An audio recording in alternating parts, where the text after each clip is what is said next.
Hello friends, आज हम बात करेंगे भारत के सबसे कॉमन बीमारी के बारे में जिसे हम लोग गैस का प्रॉब्लम कहते हैं। अगर भारत में सबसे कॉमन बीमारी की बात की जाए तो वह शायद गैस की प्रॉब्लम होगी, जो शायद हर एक इंसान को होगी। अगर इंसान 30 साल के ऊपर का है तब तो उसे गैस की प्रॉब्लम होनी ही होनी है। हालांकि यह कोई प्रॉब्लम नहीं है, ये तो बस बॉडी का नेचुरल प्रोसेस है। इसी गैस के चक्कर में लोग तरह तरह की मेडिसिन लेना शुरू कर देते हैं। हमारे जिस्म में दर्द होता रहता है, सांस लेने में तकलीफ भी होती है और सीने में जलन भी होना शुरू हो जाती है। देखिए, गैस हमारे पेट में डिफरेंट सोर्सेस से आता है, जिसमें से 3 सोर्स यह हैं। पहला हमारे सांस के जरिए, दूसरा पेट में खाना को एसिड से मिलने के बाद, तीसरा हमारे लार्ज इंटेस्टाइन में बैक्टीरिया के कारण गैस का बनना।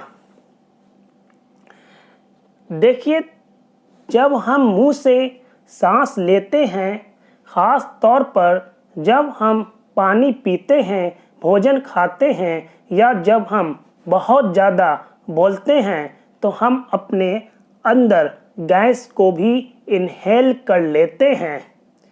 यह गैस हमारे खाना और पानी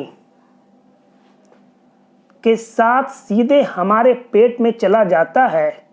देखिए, गट में बनने वाली गैस मेनली 5 टाइप्स के होते हैं: oxygen, hydrogen, nitrogen, carbon dioxide और मीथेन। नाइट्रोजन और ऑक्सीजन गैस हमारे सांस के थ्रू पेट में आते हैं। कार्बन डाइऑक्साइड हमारे पेट में हमारे खून के डिफ्यूज़न के थ्रू पेट में आ जाते हैं। हाइड्रोजन खाना और पानी के पाचन से और मीथेन बैक्टीरिया के हमारे खाना के साथ परफॉर्म करने से बनता है। हालांकि और भी गैसेस हैं, लेकिन वह 1% से भी कम होती है, जो कि हमारे गैस में बदबू लाते हैं। मेनली सल्फ्यूरिक गैस जब हम कोई खाना खाते हैं तो पहले वह हमारे आमाशय में जाता है, जहां पर वह एसिड से मिलकर फूड का ब्रेकडाउन होना शुरू हो जाता है।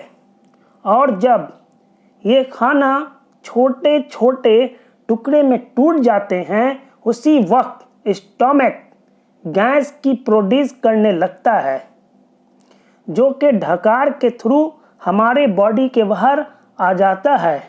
और ये गैस ढकार के थ्रू हमारे बॉडी से बाहर नहीं निकल पाए तो खाना के साथ ही स्मॉल इंटेस्टाइन में पास हो जाता है। लेकिन स्टमक में बनने वाली गैस बहुत ही स्मॉल अमाउंट में होती है। जैसे ही ये फूड हमारे स्मॉल इंटेस्टाइन में पास होता है, स्मॉल इंटेस्टाइन में बाइल जूस और पैंक्रियाटिक जूस इस खाने के साथ मिलकर छोटे छोटे यूनिट में तोड़ना शुरू कर देते हैं। जैसे प्रोटीन को एमिनो एसिड में, फैट को फैटी एसिड में।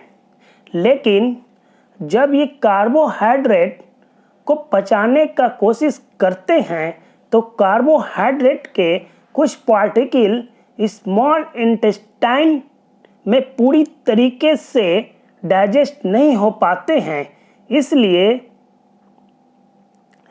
कि रैपिडली फर्मेंटेबल कार्बोहाइड्रेट वाटर के ड्रैग के साथ ही अब लार्ज इंटेस्टाइन में चला जाता है और लार्ज इंटेस्टाइन में जाने के साथ ही हमारे गट में गैस बनने का असली प्रोसेस शुरू होता है। हमारे लार्ज इंटेस्टाइन में कुछ बैक्टीरिया होते हैं जो कि हमारे हेल्थ के लिए बहुत ज़्यादा इम्पॉर्टेंट होते हैं।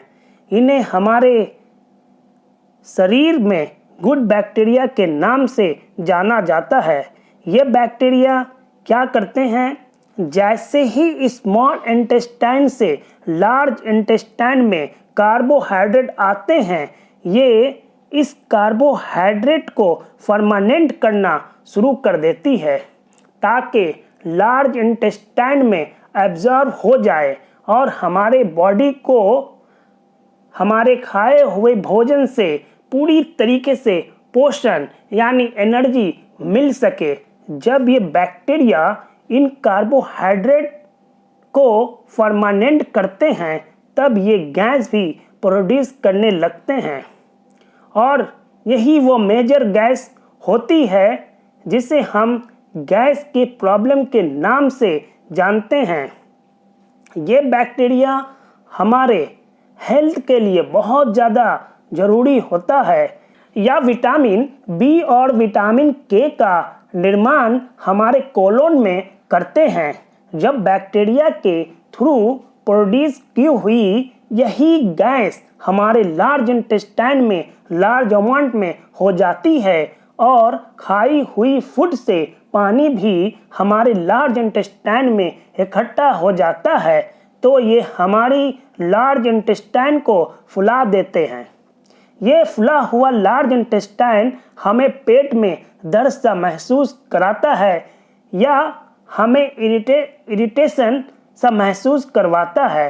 लार्ज इंटेस्टाइन में बनी हुई यही गैस हमारे अनस से बाहर निकल जाते हैं जिसे हम फ्लैटुलेंस के नाम से जानते हैं और आमाशय में बनने वाली गैस ढकार के थ्रू बाहर निकल जाती है।